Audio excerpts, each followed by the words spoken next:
So the first thing we've got to talk about in the press is the clean, getting the bell into the rack position from which we can press, squat, push press, or jerk. All of these are different exercises that involve getting the bell into the rack position. An offloaded front squat or a single kettlebell front squat would also be one of those exercises. When it comes to the press, you're unlikely to ever out-press your clean. What this means is the bell that you can clean well is usually going to exceed the bell that you can press. This will come in handy when we're working on transitioning from one bell to the next in terms of pressing strength. There's not small jumps between kettlebell sizes, and so we have to be very proficient at working with the bell that we're currently on, and B, have some exposure in some sort of alternate pattern to the next bell up, because it's not just going to be an easy transition. It's at least a 2 kilo jump between bells, which if you're jumping between pressing the 10 kilo bell and the 12 kilo bell, that's another 20% jump. That's a significant percentage of intensity to increase in one go. So we might want to practice some things like getting the rack position, the cheek clean in the rack position with a heavier bell before we move on to actually attempting to press it. For the most part, bells have 4 kilo jumps, and even in sparse sets, or if you're practicing at home and you don't have a buttload of kettlebells available, 8 kilo jumps. So you need some way to expose yourself to those new weights without actually having to press them in order to do so. We're going to talk a little bit about the grip position on the kettlebell. When it comes to gripping the kettlebell, there are a couple of different options. For the press and the get up, I'm going to take a crush grip where the bell's handle is running parallel to the crease of my wrist, and I'm just going to close that thing down hard and crush in that grip. I'm also going to put my grip towards this side, towards the pinky side of the bell. The reason I'm doing that is because there's actually a little button here that's going to help our triceps become a little bit more active.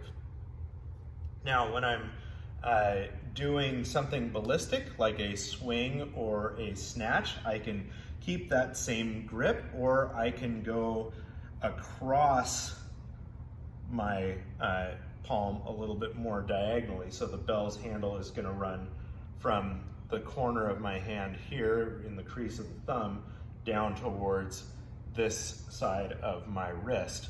That diagonal grip isn't going to provide me with the tricep strength that I need to press, but I don't need that tricep strength if I'm swinging or snatching a kettlebell. So I want to get my grip set parallel for grindy efforts like presses or get-ups, and I want to get it deep into the palm there so that I'm pressing essentially off of my wrist and not off of my hand. So for the cheek clean, I'm going to start with that grip in mind. I'm going to cover my pressing hand. In this case, my left hand is going to be doing the pressing. I'm going to cover that with my right. I'm going to tip the bell back. This is just like my swing start. My back swing is also just like my swing start, and I'm still going to use a power breath to stand. The difference between the swing and either the clean or the snatch is that while a swing is a horizontal projection of force, a clean or a snatch starts off as a horizontal backswing and then turns into a vertical projection of force, either to the overhead position in the case of the snatch or into the rack position in the case of the clean. The clean itself is one of the more complicated movements that we can do with the kettlebell, even more complicated than the snatch, honestly. So a lot of folks, I'll start you off using the cheek clean, where we're going to sling the bell up into the rack position with 2 hands. But I want you to watch what happens to my elbow between my backswing position and the rack position. What's going to happen is that elbow is going to draw back. So as I extend my hips with a power breath,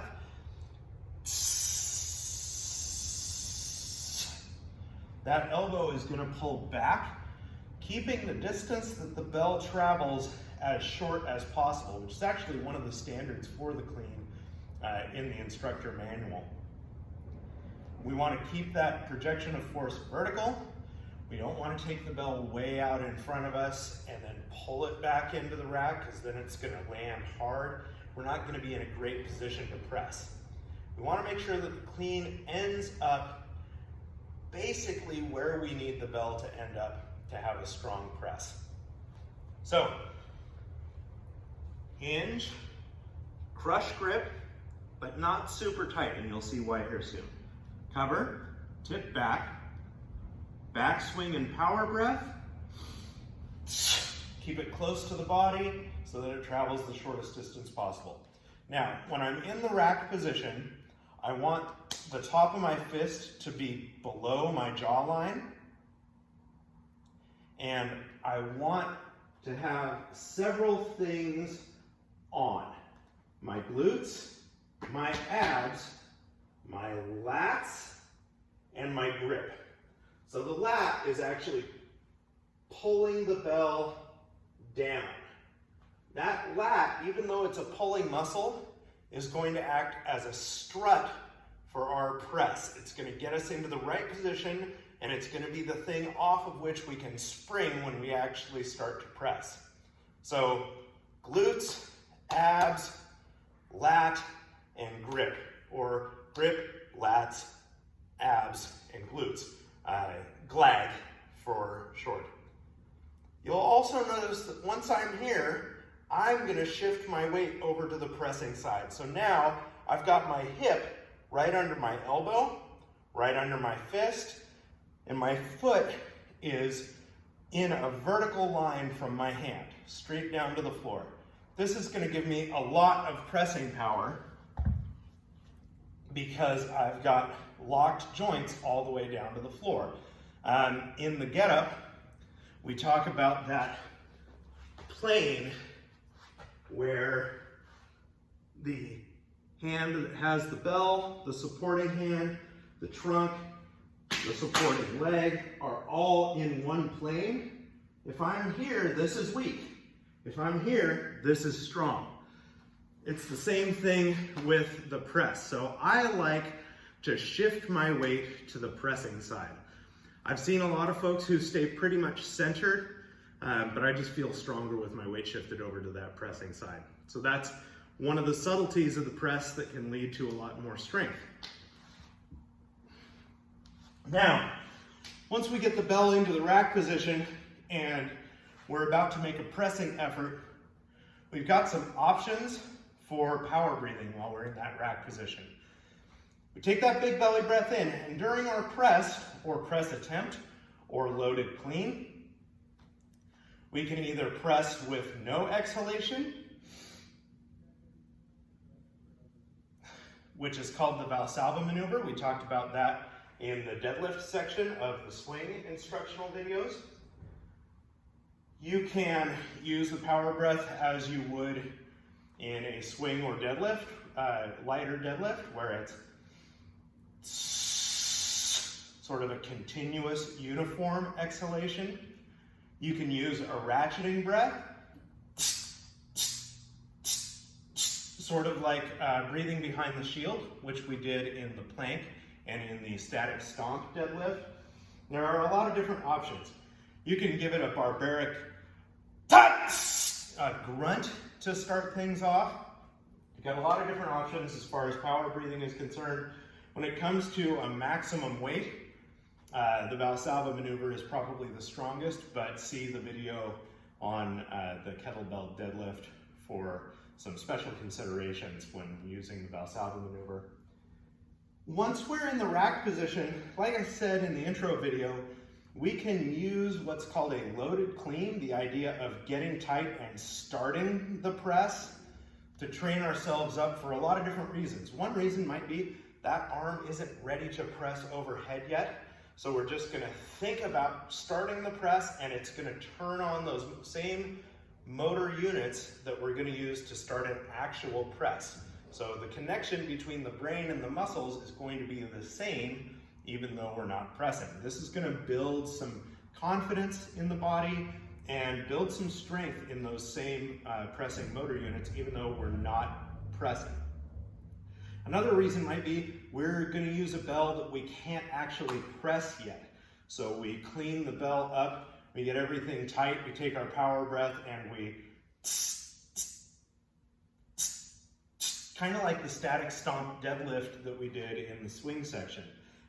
We just get tight and sort of plank into it a little bit, press into it. What we don't want to see happen is we don't want to see the shoulder joint raise, because once we're here, we don't actually have any shoulder stability. We're just using this trap to elevate. That's not the same as a press.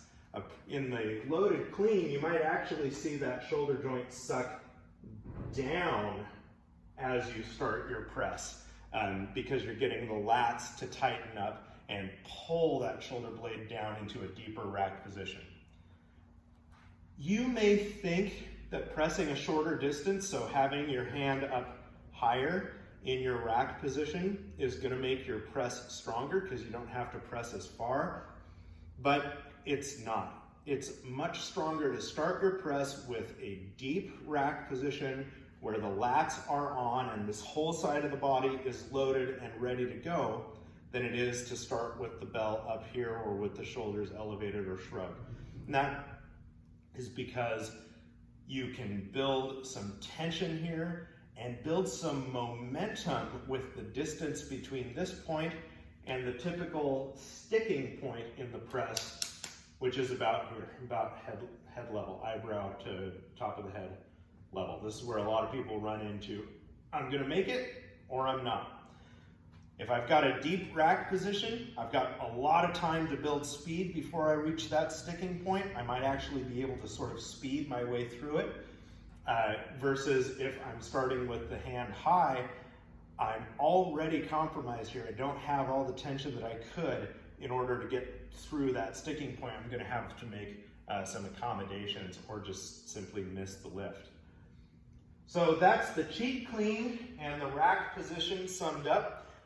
Next, we'll talk about a thing called the trigger.